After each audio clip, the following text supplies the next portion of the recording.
आप सभी का स्वागत है एक नए वीडियो में। तो आज हम लोग कंपाउंड इंटरेस्ट चैप्टर स्टार्ट करने जा रहे हैं, जिसमें हम लोग टाइप वाइज क्वेश्चन करेंगे, ठीक है।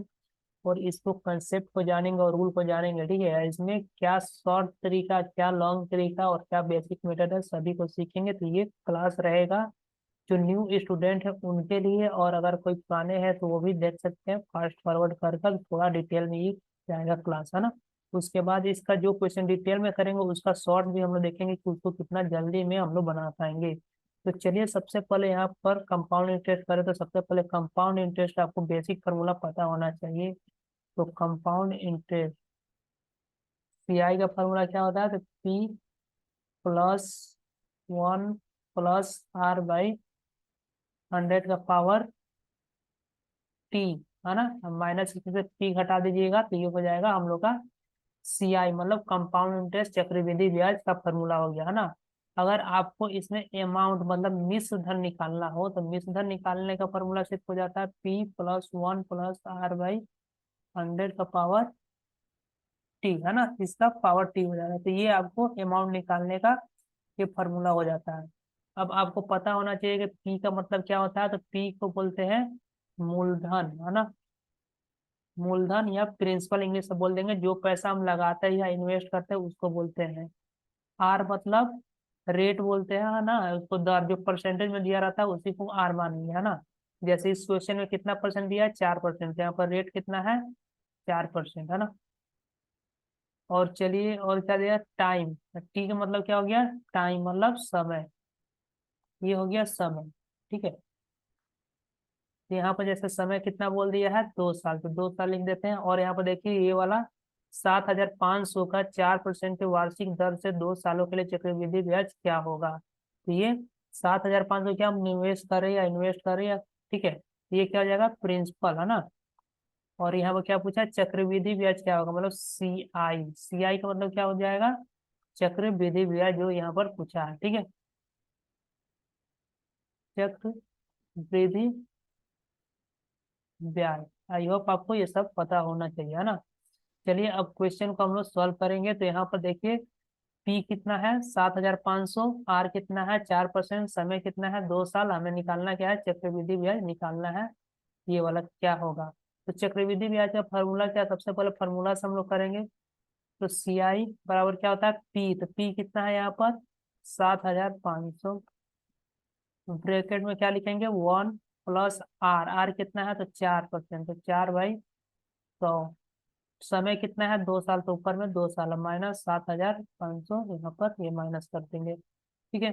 तब इसको सॉल्व करेंगे। 7,500 अब यहाँ 4 से काटेंगे, इसको देखिएगा। 4 से काटेंगे तो कितना बार हो जाएगा? 25 बार में, है ना। अब तो यहाँ ब्रैकेट में क्या बच गया? 1 प्लस 1/25, इसका होल पावर 2 माइनस 7,500, ठीक। यहाँ तक। अब देखिएगा यहाँ पर आपको ये चीज सॉल्व करने का तरीका क्या होता है, ये वाला चीज मैं आपको बता रहा हूँ। देखिए 25 है ना, इसका एलसीएम लेकर आप यहाँ लिख सकते हैं। अगर जिसको नहीं पता उसको देखे ये कैसे करते हैं। तो 25 में 1 से गुणा करेंगे, पहले क्या करेंगे? गुणा करेंगे। तो 25 से कम है 25, और उसमें क्या करेंगे? 1 को जोड़ देंगे तो कितना हो जाएगा? 26। तो क्या लिखेंगे? 25 में 1 से गुणा करेंगे तो 25, पहले यहाँ से यहाँ तक गुणा करना है ना। उसके बाद उसमें ये जोड़ देना है 1। तो 25 से कितना हो गया? 26। अब बट्टा में नीचे में जो है 25, तो उसको लिख देंगे 25। और पावर कितना था? 2 बार, तो 2 बार इस तरह लिख देंगे। और यहाँ पर 7,500, ठीक। उसके बाद क्या करना है? यहाँ पर 7,500। उसके बाद ये कितना बार है पावर? 2 बार ना, तो 26/25 कितना बार? जितना बार ये रहेगा समय उतना बार इसको लिख देंगे। तो 26/25 यहाँ पर कितना बार था? तो ये देख सकते हैं 2 बार लिखा हुआ है ना पावर ब्रैकेट के अंदर में, इसको 2 बार लिख देंगे, ठीक है। उसके बाद क्या करेंगे? 7,500 को इसमें से घटा देंगे। अब इसको काट कर सॉल्व कर लेंगे। तो 25 से काटेंगे, 25 से कितना होता है? 75 होता है। तो 300 बार में ये पूरा कट गया। फिर 25 से काटेंगे 300 को, तो कितना बार हो जाएगा? तो 12 बार में जाएगा, है ना। तो यहाँ से मेरा क्या आ गया? 12 × 26 × 26, और इसमें से 7,500 को हम लोग क्या करेंगे? तो माइनस कर लेंगे, घटा लेंगे, ठीक है। तो इसको घटा लेंगे तो गुणा कर लीजिएगा इसको साइड में।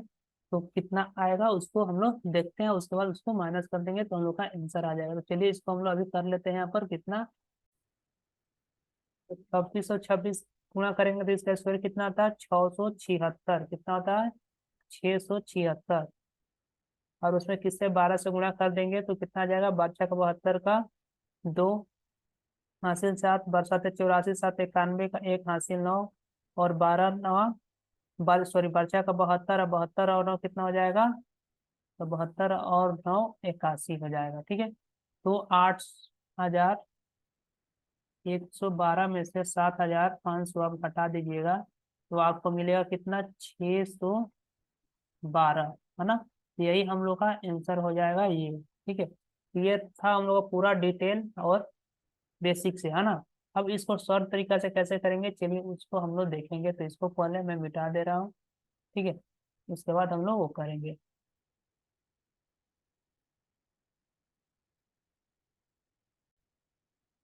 तो चलिए क्वेश्चन को अब शॉर्ट तरीका से करेंगे। तो सबसे पहले यहाँ पर पी कितना दे दिया हुआ था, पी हम लोग का दिया हुआ था 7500 प्रिंसिपल, है ना। उसके बाद जो परसेंट में है उसको क्या बोलते हैं, रेट 4%, और समय कितना दिया हुआ है, टाइम दिया हुआ है 2 साल, है ना। हमें निकालना है सी आई। ठीक है, सी आई निकालना, तो इसको करने के लिए आपको परसेंटेज आना चाहिए, परसेंटेज का फ्रैक्शन वैल्यू आपको निकालना आना चाहिए। तो 4%, साइड में यहाँ पर मैं कर रहा हूँ, 4% का फ्रैक्शन वैल्यू कैसे निकालेंगे, कितना होता है, अगर आपको पता है तो बहुत अच्छा, जिसको नहीं पता वो देख ले। तो 4 लिखेंगे, है ना, और इसका मतलब भिन्न निकालना था ना। परसेंटेज के लिए क्या लिखते हैं, नीचे में बट्टा में 100, है ना। अब इसको काटेंगे तो कितना आ जाएगा, 1/25। तो यही होगा इसका फ्रैक्शन वैल्यू, ठीक है, 4 का। ठीक, तो आई होप आपको समझ में आ गया होगा। अब आप निकाल लेंगे कोई भी आए तो इस तरह का। ठीक है, तो 1/25 आया है, कितना आया है, तो 4 का फ्रैक्शन वैल्यू 4% का 1/25। तो आपको कितना बार के लिए निकालना है, समय है 1 और 2 बार के लिए, है ना। तो यहाँ पर पहले देखिए नीचे में क्या है, यहाँ पर 25, तो पहले 25 लिखिएगा। यहाँ पर पहले 25 लिखना है, क्या लिखना है, 25। और 25 में ये ऊपर वाला है उसको 1 जोड़ दीजिए तो कितना हो जाएगा, 26। तो यहाँ पर क्या लिखना है, 26 लिखना है। ठीक है, इसके सामने फिर उसी तरह 2 बार करना है, 2 साल के लिए, है ना, तो इसलिए 2 बार 25, तो 25 में 1 जोड़ेंगे तो यहाँ पर 26। ठीक है, अब यहाँ पर क्या कर लेना है कि इन दोनों को गुणा कर लेना है। तो 25 का स्क्वायर आपको याद होना चाहिए, कितना हो जाएगा, 25 × 25 करेंगे तो 625, और 26 का स्क्वायर कितना होता है, 676। ठीक है, अब यहाँ पर देखिए ये बहुत इंपॉर्टेंट चीज है ना। जो यहाँ पर ये वाला आया, ये इसको क्या बोलते हैं, ये आता है पी आता है ना। और ये क्या आता है, तो ये आता है अमाउंट, मिश्रधन। और ये दोनों का अंतर कितना है, तो यहाँ पर दोनों का अंतर हम देख सकते हैं कि कितना है, 51। ये क्या है, तो ये होता है सियाई, है ना। अब देखिए इसको बस इतना ही है, यहाँ पर आप ये वाला पी आर टी अपना डायरेक्ट क्वेश्चन से कर सकते हैं, बस आपको इतना सॉल्व करना है। देखिए पी कितना है, यहाँ पर 625 यूनिट लिख लेते हैं इसको, है ना, बराबर 625 यूनिट है। लेकिन यहाँ पर एक्चुअल में अमाउंट में कितना दिया हुआ है, तो यहाँ पर 7500 दिया हुआ है, तो इसको क्या लिखेंगे, 7500।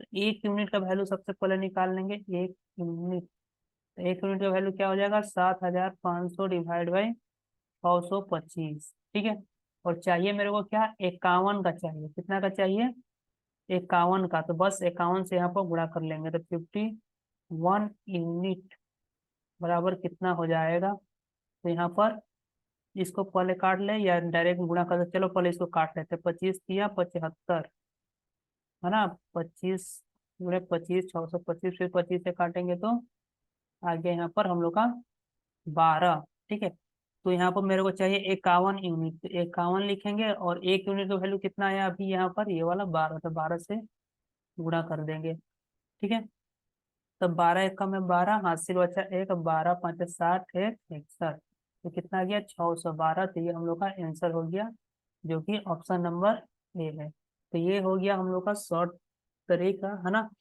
सिर्फ आपको फ्रैक्शन वैल्यू पता होना चाहिए, फिर हम लोग को ये भी इतना सॉल्व करना है। चलिए अगला क्वेश्चन की तरफ चलते हैं, आई होप आपको ये क्लियर हो गया होगा। ठीक है, फ्रैक्शन वाला मेथड बहुत जगह इस्तेमाल होता है, उसी से हम लोग अधिकतर क्वेश्चन बना लेते हैं, है ना। उसके बाद ये क्वेश्चन को पढ़ते हैं, क्या बोल रहा क्वेश्चन में, कि बोल रहा 6,000 को 6,000 को यदि 1.5 साल के लिए 10% वार्षिक चक्रवृद्धि ब्याज पर उधार दिया जाए तो चक्रवृद्धि ब्याज की राशि क्या होगी, यदि प्रत्येक यदि ब्याज प्रत्येक 6 महीने पर संयोजित होता है। ठीक है, तो चलिए सबसे पहले आप लिखते हैं क्या क्या दिया हुआ है। यहाँ पर क्या दिया हुआ, प्रिंसिपल दिया हुआ है 6,000, है ना। टाइम कितना दिया हुआ है, तो यहाँ पर दिया हुआ 1.5 साल, एक कंप्लीट 1/2, है ना। ठीक है, उसके बाद रेट कितना दिया हुआ है, 10%। ठीक है, और हमें निकालना क्या है, सीआई निकालना है। तो कैसे निकालना है सीआई, तो हम लोग को सीआई निकालना है 6 महीने पर, है ना। तो यही सबसे इम्पोर्टेंट ये पॉइंट दे दिया आपको, ये समझना होगा। तो सबसे पहले आप बताइए कि 1.5 साल में कितने महीने होते हैं। तो आप 1.5 साल में कितना महीना होता है लिख सकते हैं, एक साल में 12 महीना और आधा साल में 6 महीना। तो 12 6 कितना हो गया, 18 महीना, है ना। हमें कितना महीना के बाद इंटरेस्ट चाहिए, मतलब ब्याज मिल रहा, छमाही मिल रहा ना, तो इसको 6 से भागा दीजिए, है ना। 6 से भागा दे देंगे तो कितना आ जाएगा, 3। तो समय को क्या लेंगे हम लोग, ये लेंगे 3 लेंगे समय को, है ना, 3 पकड़ेंगे। ठीक है, उसी तरह अब देखिए ब्याज का दर, ये 10% दिया है, कितना साल के लिए, 10% वार्षिक, क्या बोला है वार्षिक, मतलब एक साल के लिए। अगर एक साल के 10% है तो 6 महीना के लिए कितना हो, एक साल में 12 महीना, तो 6 महीना के लिए कितना हो जाएगा, तो 5%, इसका आधा हो जाएगा, कितना हो जाएगा, 5%। ठीक है, इसको क्या कर देंगे, 10% है ना, और 6 महीना में कितना लिख सकते हैं, 1/2 लिख सकते हैं ना। ठीक है, तो इसको 5 हो जाएगा। यह एक और तरीका है, मैं आपको बता दे रहा हूँ, इस तरह अगर निकाले नहीं समझ में आया तो इसका एक और अच्छा तरीका है कि देखिए, जो 10% 12 महीना में होता है एक साल, तो एक साल के लिए हम लोग का रेट कितना है, 10%, है ना। तो 6 महीना के लिए कितना होगा, ठीक है। तो क्या करेंगे, 10/12 पहले करेंगे, और चाहिए कितना, 6 का, तो 6 से गुणा कर देंगे, 6 दूना 12, 2 से काटेंगे तो 5, तो क्या आ गया, 5%। ठीक है, तो ऐसे आप निकाल सकते हैं। तो रेट कितना होगा, 5%। ठीक है, और तो हमें क्या निकालना है, सीआई, तो बस इतना ही था काम। अब आपको 5% का फ्रैक्शन वैल्यू पता होना चाहिए। तो 5% का फ्रैक्शन वैल्यू क्या होगा, तो 5 नहीं पता जिसको, उसके लिए अब बट्टा में नीचे क्या करेंगे, परसेंटेज के लिए 100, तो काटेंगे तो कितना आ जाएगा, 1/20। ठीक है, तो चलिए यहाँ पर सॉल्व करते हैं। फर्स्ट कितना साल के लिए निकालना है, तो 3 बार निकालना है, यहाँ पर जो आया इसके लिए, है ना। 1 2, यहाँ पर 2 कर देते हैं, इधर में 1 1 2 3। तो सबसे पहले क्या हो रहा था, 20 से कितना हो जाएगा, तो सबसे पहले 20 20 लिखेंगे सब में, 20, एक जोड़ देंगे तो कितना हो जाएगा, 21, है ना। इसको भी 20, एक जोड़ देंगे तो 21, 20, और ये वाला 20 में एक जोड़ देंगे ये वाला, तो कितना हो जाएगा, 21। ये 3 बार करना है ना, जितना समय के लिए बोले उतना समय के लिए। उसके बाद हम इसको गुणा कर लेंगे, तो गुणा करने के बाद ये कितना आएगा, तो 8,000, और इसको गुणा करने पर कितना आएगा, तो 21 का स्क्वायर कितना था, 441, इसमें 21 से फिर गुणा कर देंगे तो कितना आ जाएगा, देख लेते हैं। तो 2 एकम में 2, 2 चौके 8, 2 चौके 8, 1 6 2 और 9, ये कितना आ गया, 9261, है ना।